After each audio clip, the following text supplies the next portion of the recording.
ನಮಸ್ಕಾರ. ನಮ್ಮ ಅಡುಗೆ ಚಾನೆಲ್ಗೆ ಸ್ವಾಗತ. ಇವತ್ತಿನ ವಿಶೇಷ ವಡೆ ಸಾರು ಅಥವಾ ವಡೆ ಸಾಂಬಾರು, ವಡೆ ರಸಂ ಅಥವಾ ಇದನ್ನು ವಡೆ ಸೂಪ್ ಅಂತ ಕರೆದ್ರೂ ಕೂಡ ತಪ್ಪಾಗೋದಿಲ್ಲ. ಮೊದಲನೇ ಸ್ಟೆಪ್ಪಲ್ಲಿ ತಿಳಿ ಸಾರನ್ನ ರೆಡಿ ಮಾಡ್ಕೊಳ್ಳೋಣ. ಇದು ಬೇಯಿಸಿಟ್ಕೊಂಡಿರೋ ಟೊಮೆಟೊ, 3 ಮೀಡಿಯಮ್ ಸೈಜ್ ಟೊಮೆಟೊನ ಉಪಯೋಗ ಮಾಡ್ತಾ ಇದ್ದೀನಿ. ಚೆನ್ನಾಗಿ ಕುದಿಯೋ ನೀರಲ್ಲಿ 10 ನಿಮಿಷ ಹಾಕಿ ತಟ್ಟೆನ ಮುಚ್ಚಿಟ್ಟಿದ್ದೆ.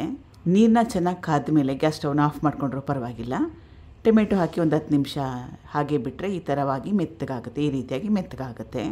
ಸಿಪ್ಪೆ ತೆಗಿಬೋದು ಅಥವಾ ಸಿಪ್ಪೆ ಸಹಿತವಾಗಿ ಕೂಡ ಮಾಡ್ಕೋಬೋದು. ರುಬ್ಕೋಬೇಕು. ಇವಾಗ ಇದನ್ನು ಜೀರಿಗೆ 1 ಟೇಬಲ್ ಸ್ಪೂನಷ್ಟು, ಸ್ವಲ್ಪ ಕಾಳು ಮೆಣಸಿನ ಪುಡಿ, ಪೆಪ್ಪರ್ ಪೌಡರ್, ಇದು ತಿಳಿ ಸಾರಿನ ಪುಡಿ ಸಣ್ಣ ಚಮಚದಲ್ಲಿ 1 ರಿಂದ 2 ಚಮಚದಷ್ಟು.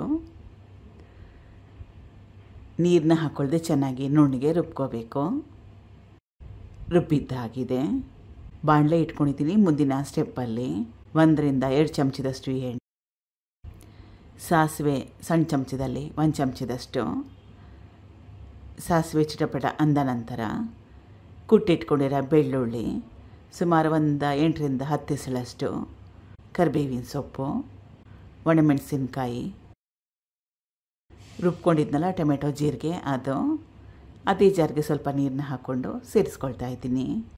ಮೊದಲೇ ಬೇಯಿಸಿಟ್ಕೊಂಡಿರೋ ತೊಗರಿ ಬೇಳೆ, ಸುಮಾರು ಒಂದು 100 ಗ್ರಾಮ್ಸಷ್ಟು ತೊಗರಿ ಬೇಳೆನ ಉಪಯೋಗ ಮಾಡಿದ್ದೀನಿ. ಕನ್ಸಿಸ್ಟೆನ್ಸಿನ ಅಡ್ಜಸ್ಟ್ ಮಾಡಲಿಕ್ಕೆ ನೀರು, ಹುಣಸೆ ರಸ, ಸಣ್ಣ ಲಿಂಬೆಹಣ್ಣು ಗಾತ್ರದಷ್ಟು ಹುಣಸೆ ಹಣ್ಣನ್ನ ಉಪಯೋಗ ಮಾಡ್ತಾಯಿದ್ದೀನಿ. ರುಚಿಗೆ ತಕ್ಕಷ್ಟು ಉಪ್ಪು, ಬೆಲ್ಲ ಸುಮಾರು 1 ಟೇಬಲ್ ಸ್ಪೂನಷ್ಟು. ಚೆನ್ನಾಗಿ ಕುದಿಸ್ಕೋಬೇಕಿವಾಗ. ರುಚಿಯಾಗಿರೋ ಅಂಥ ಸಾರು ರೆಡಿಯಾಗಿದೆ. ಕೊನೆಯಲ್ಲಿ ಕಟ್ ಮಾಡಿ ಇಟ್ಕೊಂಡಿರೋ ಕೊತ್ತಂಬರಿ ಸೊಪ್ಪು.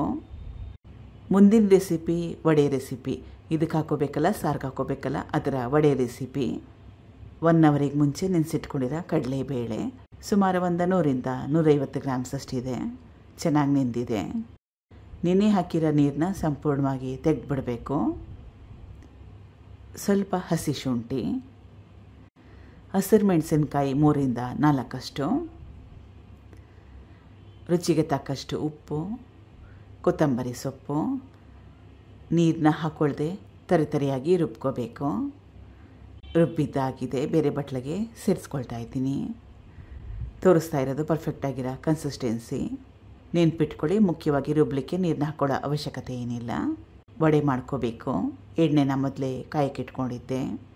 ಈ ವಡೆ ರೆಸಿಪಿಗೆ ಜಾಸ್ತಿ ಪದಾರ್ಥಗಳ ಅವಶ್ಯಕತೆ ಏನಿಲ್ಲ, ಯಾಕಂದರೆ ಇದನ್ನು ರಸಮ್ ಅಥವಾ ತಿಳಿ ಸಾರಿನ ಜೊತೆಗೆ ತಿಂತಾ ಇರೋದು. ಅದಕ್ಕೋಸ್ಕರ ಈರುಳ್ಳಿ ಆಗಲಿ, ಸಬ್ಸಿಗೆ ಸೊಪ್ಪಾಗಲಿ ಅದರ ಯಾವುದರ ಅವಶ್ಯಕತೆ ಏನಿಲ್ಲ. ಚೆನ್ನಾಗಿ ಕ್ರಿಸ್ಪಿ ಆಗಬೇಕು. ಕಲರು ಚೇಂಜ್ ಆಗಬೇಕು, ಬಣ್ಣ ಚೇಂಜ್ ಆಗಬೇಕು, ಅಲ್ಲಿವರೆಗೂ ಫ್ರೈ ಮಾಡ್ಕೋಬೇಕು. ಈಗಿದಾಗಿದೆ, ಬಣ್ಣ ಚೇಂಜ್ ಆಗಿದೆ ನೋಡಿ. ಸ್ವಲ್ಪ ಜಾಸ್ತಿ ಓವರ್ ಫ್ರೈ ಮಾಡಿಕೊಂಡ್ರೂ ಕೂಡ ಪರವಾಗಿಲ್ಲ. ಬಟ್ಲು ತೊಗೊಂಡಿದ್ದೀನಿ, ಸರ್ವಿಂಗ್ ಬೌಲು, ಮಾಡಿಟ್ಕೊಂಡಿರೋ ತಿಳಿ ಸಾರು, ವಡೆ ಮಾಡಿಟ್ಕೊಂಡಿದ್ನಲ್ಲ ಅದು ಮುರಿದು ಕೂಡ ಹಾಕ್ಕೋಬೋದು, ಹಾಗೆ ಕೂಡ ಹಾಕ್ಕೋಬೋದು.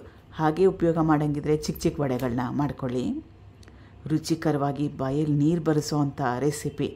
ಮುಖ್ಯವಾಗಿ ಚಳಿಗಾಲಕ್ಕಿದು ಬೆಸ್ಟ್ ಅಡುಗೆ ಅಂತ ಕರೆದ್ರೂ ಕೂಡ ತಪ್ಪಾಗೋದಿಲ್ಲ.